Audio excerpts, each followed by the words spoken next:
एक बार एक व्यक्ति गौतम बुद्ध के पास गया और बोला, बुद्ध, मैं अक्सर लोगों को ये कहते हुए सुनता हूँ कि हम जो सोचते हैं वही बन जाते हैं। इसीलिए मैं आपसे जानना चाहता हूँ कि हमारा जीवन हमारे विचारों से कैसे जुड़ा है और हमारे विचार हमारे जीवन को किस हद तक प्रभावित करते हैं। बुद्ध ने कहा कि ये सत्य है कि मनुष्य जो सोचता है वही बन जाता है। कोई भी विचार जिसे हम लंबे समय तक अपने मन में रखते हैं और उसके बारे में बार बार सोचते रहते हैं, हम वैसे ही बन जाते हैं। लोग उन्हीं के साथ अपना निर्माण करते हैं जिनके बारे में वह लगातार सोचता रहता है। व्यक्ति का चरित्र उसके विचारों से ही बनता है। यदि विचार अच्छे हैं तो चरित्र भी अच्छा होगा और यदि विचार गंदे हैं तो चरित्र भी बुरा होगा। अगर आप ध्यान से देखेंगे तो पाएंगे कि आपके जीवन का हर पहलू आपके किसी न किसी पहलू से जुड़ा है। आप आज जो भी है अपने विचारों की वजह से है। आपके विचार अच्छे या बुरे किसी न किसी तरह से आपके जीवन को अच्छा या बुरा बना रहे हैं। हम जैसा सोचते हैं वैसे ही हमारा चरित्र बन जाता है। जिस प्रकार स्वस्थ बीज के बिना कोई वृक्ष विकसित नहीं हो सकता, उसी प्रकार अच्छे विचारों और अच्छे चरित्र के बिना कोई भी मनुष्य सफल नहीं हो सकता। और यदि उसके विचार नकारात्मक है तो वो अपने जीवन को गलत दिशा में मोड़ देगा। उसी प्रकार हमारे जीवन में अपने विचारों और कर्मों के माध्यम से ही कई बीज बोए हैं और उस बीज का फल या तो हमें दुख दे सकता है या खुशी। यदि हमने सकारात्मक विचारों के बीज बोए तो हमें सफलता और खुशी मिलेगी, लेकिन यदि बोए गए बीज नकारात्मक विचारों के हैं तो सफलता और दुख साथ साथ चलेंगे। जिन लोगों को आप सफल और महान मानते हैं वे यहाँ ऐसे ही नहीं पहुँच गए। उन्होंने अपने विचारों पर नियंत्रण रखकर अपना चरित्र ऐसा बनाया और इसी चरित्र के बल पर उन्होंने महानता की, ऊंचाइयों को छुआ। तो मूल रूप से आपके अंदर जो विचार है, यदि आपके मन में दूसरों के प्रति क्रोध, ईर्ष्या और घृणा है तो आप बाहर भी वैसे ही होंगे। तो आपको बाहर भी वही मिलेगा। आपको ऐसे लोग मिलेंगे जो आपके साथ वैसा ही करेंगे। यदि आपके पास प्रेम, शांति और करुणा है तो आप वैसे ही बन जाओगे और आप बाहर भी वैसा ही पाएंगे। और जो ऐसे विचार रखता है उसे सम्मान और प्यार दोनों मिलता है। मनुष्य अपने जीवन का निर्माता स्वयं है। वो उसे बना या बिगाड़ सकता है। मनुष्य अपने चरित्र का निर्माण अपने कार्यों और विचारों से करता है, अपना समुदाय बनाता है, अपनी किस्मत खुद लिखता है। इसके बाद व्यक्ति ने कहा, लेकिन बुद्ध, मैं अपने विचारों से खुद को कैसे सुधार सकता हूँ? बुद्ध ने कहा कि अगर तुम खुद को सुधारना चाहते हो तो सबसे पहले अपने विचारों पर ध्यान देना शुरू करो। तुम्हें यह देखना होगा कि तुम दिन भर क्या सोच रहे हो। क्या तुम दिन भर मन में बुराई और लोगों के प्रति नफरत पाल रहे हो? आपको बस इस बात पर ध्यान देना है कि आप अच्छाई की ओर जा रहे हैं या बुराई की ओर। जब आप अच्छे से समझ जाएंगे कि आपके दिमाग में अच्छे विचार चलते हैं या बुरे, तभी आप अपने सोचने के तरीके में बड़ा सकारात्मक बदलाव कर पाएंगे। आपके अंदर कभी ना खत्म होने वाला खजाना है। आप नहीं जानते कि आप क्या कर सकते हैं, आप किस तरह की अद्भुत शक्तियां प्राप्त कर सकते हैं। आपने महान योद्धाओं और महान लोगों के बारे में तो सुना ही होगा। यदि आपको उनकी शक्तियों पर विश्वास नहीं है तो आपको बस यह मानना होगा कि आग के बिना धुआं नहीं होता। जरूर उनमें कुछ तो बात होगी जिसकी वजह से उनके बारे में इतना कुछ लिखा और कहा गया है। तो वो कौन लोग थे जो दुनिया में महान योद्धा और आदर्श के रूप में पूजे जाते थे? अगर हम थोड़ा और गहराई से सोचे तो ये वो लोग थे जिन्होंने अपने भीतर के अटूट खजाने को पहचाना। वे लोग अभ्यास करते रहे और सभी की भलाई करने वाले लोगों की मदद करके खुद को बेहतर बनाते रहे और वे दुनिया में महान और अमर हो गए। और अगर आप भी ऐसा ही करना चाहते हो तो सबसे पहले आपको अपने विचारों पर ध्यान देना होगा। बुद्ध ने आगे कहा, एक व्यक्ति के मन की बगीचे से तुलना की जा सकती है। जैसे बगीचे को साफ और सुंदर रखना, समय समय पर उसमें पानी देना पड़ता है, पौधे की देखभाल करनी पड़ती है। इस तरह हमें अपने मन को भी सुंदर और सकारात्मक बनाए रखने के लिए उसका ख्याल रखना होगा। इसमें से लगातार नकारात्मक विचारों को हटाकर सकारात्मक विचारों को जगह देनी होगी। इसके लिए हमें डर, चिंता, नफरत और ईर्ष्या जैसी भावनाओं से खुद को दूर रखना होगा और इसके लिए आपको अपने अंदर चल रहे विचारों पर लगातार ध्यान देना होगा। किसी भी व्यक्ति के अंदर उठने वाले विचार और उसका चरित्र अधिकतर उसके आसपास के वातावरण और परिस्थितियों पर निर्भर करते हैं। लेकिन इसका मतलब ये नहीं है कि किसी व्यक्ति की स्थिति खराब है या उसके विचार सदैव गलत रहे होंगे। वो उन पर ध्यान देकर अपने विचारों को बदल सकता है, और जैसे ही उस व्यक्ति के विचार बदल जाते हैं तो उसका चरित्र और उसके काम करने का तरीका अपने आप बदल जाता है। ये सभी चीजें धीरे धीरे सीखनी होती हैं। विचारों के काम करने के तरीके को समझना होगा। आपको सबसे पहले यह स्वीकार करना होगा कि जो काम सामने वाला कर सकता है वो आप भी कर सकते हैं। आपको बस इसका बार बार अभ्यास करने की जरूरत है, नई चीजें सीखने की जरूरत है। जैसे जैसे आपका मन बदलेगा, आपकी परिस्थितियां भी बदल जाएगी। आप जो भी विचार बीज रूप में अपने मन में डालते जाएंगे, ये धीरे धीरे आपके चरित्र और आपके कार्यों में दिखना शुरू हो जाएगा। और एक बार वह विचार आपके अंदर आ जाएंगे तो आपको सफल होने से कोई नहीं रोक पाएगा। लेकिन अगर वह बीज या विचार नकारात्मक है तो आपको असफलता से कोई नहीं बचा पाएगा। इसीलिए अपने विचारों के प्रति बहुत जागरूक रहने की जरूरत है। आप अपने अंदर किस तरह के विचार ला रहे हैं, एक बात हमेशा याद रखें, हमें वो नहीं मिलता जो हम चाहते हैं, बल्कि हमें वो मिलता है जो हम हैं और हम अपने विचार हैं।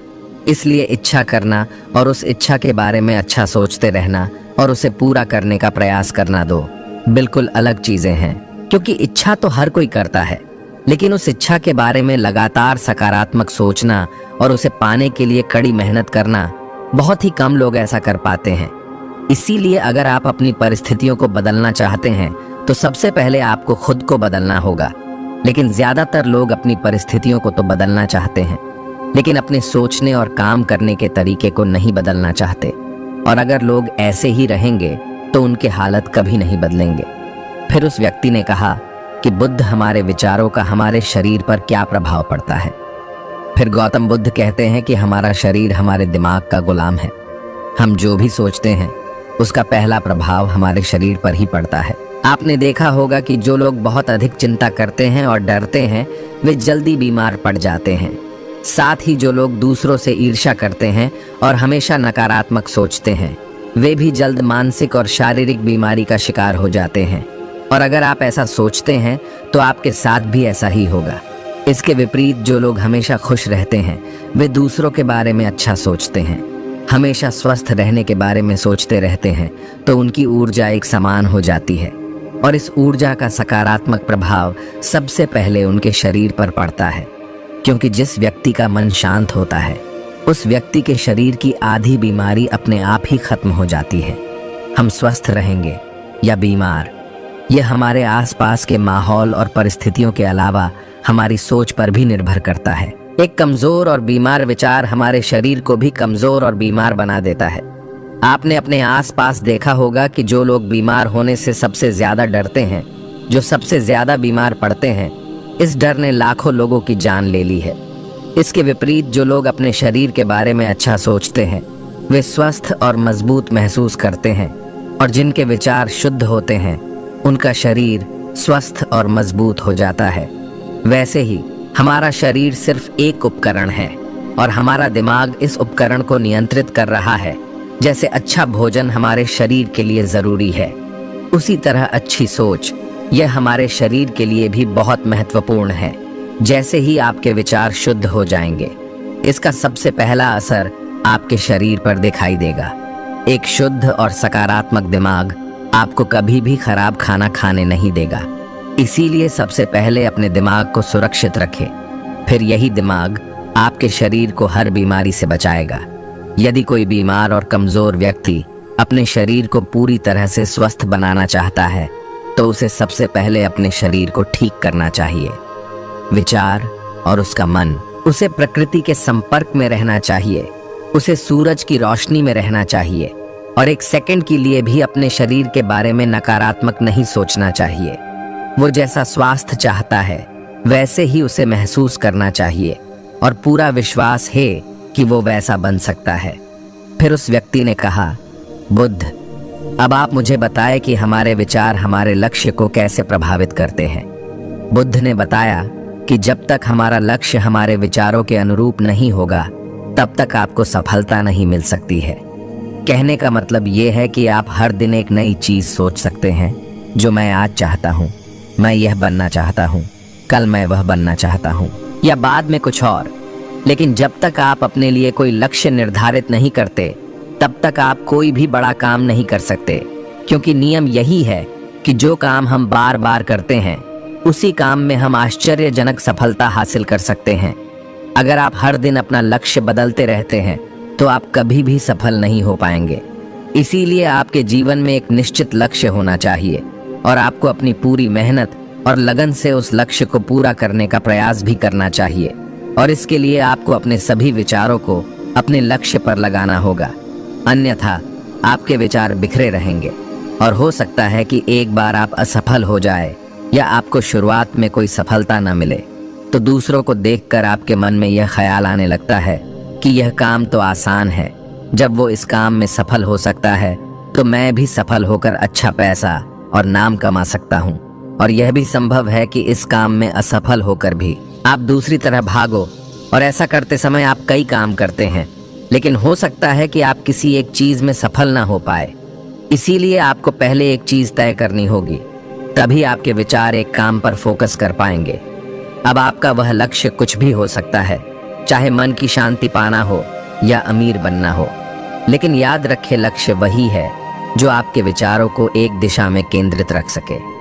यदि आप बार बार अपने लक्ष्य हासिल करने में असफल हो रहे हैं, तो इसका मतलब ये नहीं है कि आप इसे हासिल नहीं कर सकते, बल्कि इसका मतलब है कि आपके पास अपने लक्ष्य को हासिल करने का तरीका गलत है। इसीलिए आपको अपना लक्ष्य नहीं बदलना है, बल्कि अपनी सोच और अपने काम करने का तरीका बदलना है। अगर आप ऐसा करेंगे तो आप धीरे धीरे सीख जाएंगे और अपने लक्ष्य तक पहुंच जाएंगे। अपनी असफलताओं से कभी मत डरो।